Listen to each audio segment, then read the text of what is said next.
bright September day was darkened by the worst attack on the American people in our history. The images of 9/11 are seared into our national memory. Hijacked planes cutting through a cloudless September sky.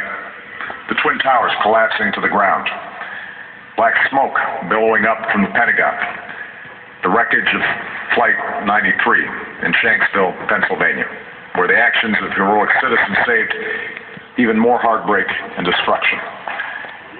And yet we know that the worst images are those that were unseen to the world. The empty seat at the dinner table, children who were forced to grow up without their mother or their father, parents who would never know the feeling of their child's embrace, nearly 3,000 citizens taken from us, leaving a gaping hole in our hearts.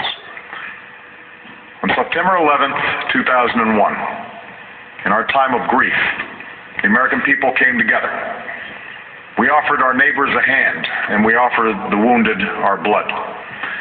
We reaffirmed our ties to each other and our love of community and country. On that day, no matter where we came from, what God we prayed to, or what race or ethnicity we were united as one American family. We were also united in our resolve to protect our nation and to bring those who committed this vicious attack to justice. We quickly learned that the 9/11 attacks were carried out by Al-Qaeda, an organization headed by Osama bin Laden, which had openly declared war on the United States and was committed to killing innocents in our country and around the globe. And so we went to war against Al-Qaeda to protect our citizens, our friends, and our allies. Over the last 10 years, thanks to the tireless and heroic work of our military and our counterterrorism professionals, we've made great strides in that effort. We've disrupted terrorist attacks and strengthened our homeland defense. In Afghanistan, we removed the Taliban government, which had given bin Laden and Al-Qaeda safe haven and support. And around the globe, we worked with our friends and allies to capture or kill scores of Al-Qaeda terrorists, including several who were a part of the 9/11 plot. Yet, Osama bin Laden avoided capture and escaped across the Afghan border into Pakistan.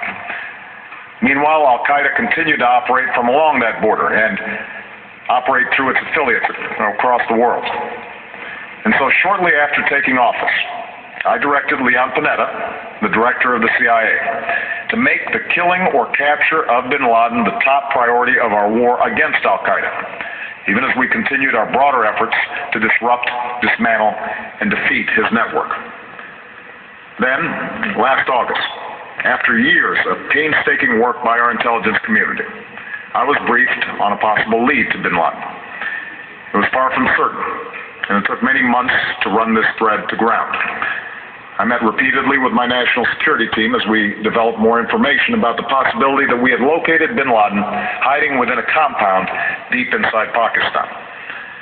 And finally, last week, I determined that we had enough intelligence to take action and authorized an operation to get Osama bin Laden and bring him to justice. Today, at my direction, the United States launched a targeted operation against that compound in Abbottabad, Pakistan. A small team of Americans carried out the operation with extraordinary courage and capability. No Americans were harmed. They took care to avoid civilian casualties. After a firefight, they killed Osama bin Laden and took custody of his body. For over 2 decades, bin Laden has been Al-Qaeda's leader and symbol, and has continued to plot attacks against our country and our friends and allies. The death of bin Laden marks the most significant achievement to date in our nation's effort to defeat Al-Qaeda. Yet his death does not mark the end of our effort. There's no doubt that Al-Qaeda will continue to pursue attacks against us.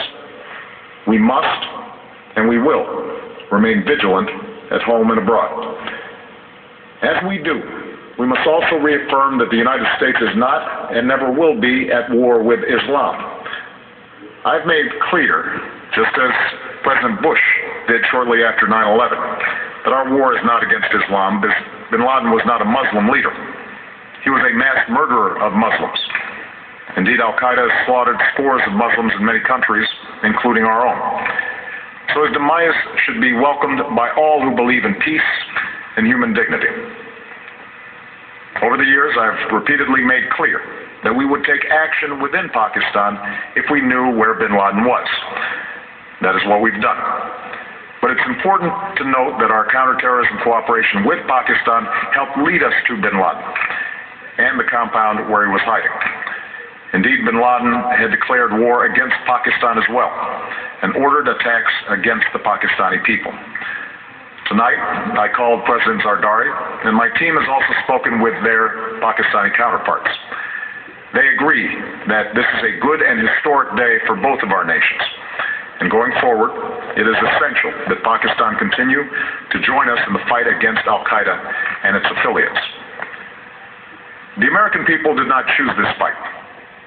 It came to our shores and started with the senseless slaughter of our citizens.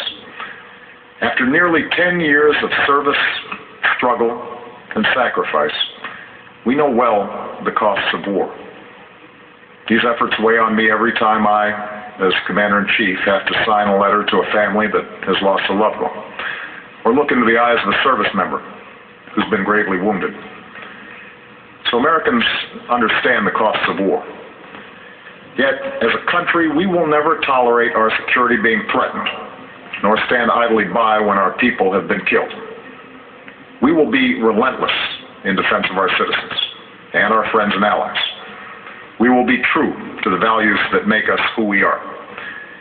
And on nights like this one, we can say to those families who have lost loved ones to al-Qaeda's terror, justice has been done. Tonight we give thanks to the countless intelligence and counterterrorism professionals who've worked tirelessly to achieve this outcome. The American people do not see their work nor know their names, but tonight they feel the satisfaction of their work and the result of their pursuit of justice. We give thanks for the men who carried out this operation, for they exemplify the professionalism, patriotism, and unparalleled courage of those who serve our country. And they are part of a generation that has borne the heaviest share of the burden since that September day. Finally, let me say to the families who lost loved ones on 9/11 that we have never forgotten your loss, nor wavered in our commitment to see that we do whatever it takes to prevent another attack on our shores. And tonight, let us think back to the sense of unity that prevailed on 9/11. I know that it has at times frayed, yet today's achievement is a testament to the greatness of our country and the determination of the American people. The cause of securing our country is not complete, but tonight we are once again reminded that America can do whatever we set our mind to. That is the story of our history. Whether it's the pursuit of prosperity for our people, or the struggle for equality for all our citizens, our commitment to stand up for our values abroad, and our sacrifices to make the world a safer place. Let us remember that we can do these things not just because of wealth or power, but because of who we are. One nation, under God, indivisible, with liberty and justice for all. Thank you. May God bless you. And may God bless the United States of America. What about gas prices? President Obama at the White House with the historic announcement that Osama bin Laden has been killed by U.S. forces in Pakistan. The president saying that there was a lead he was informed of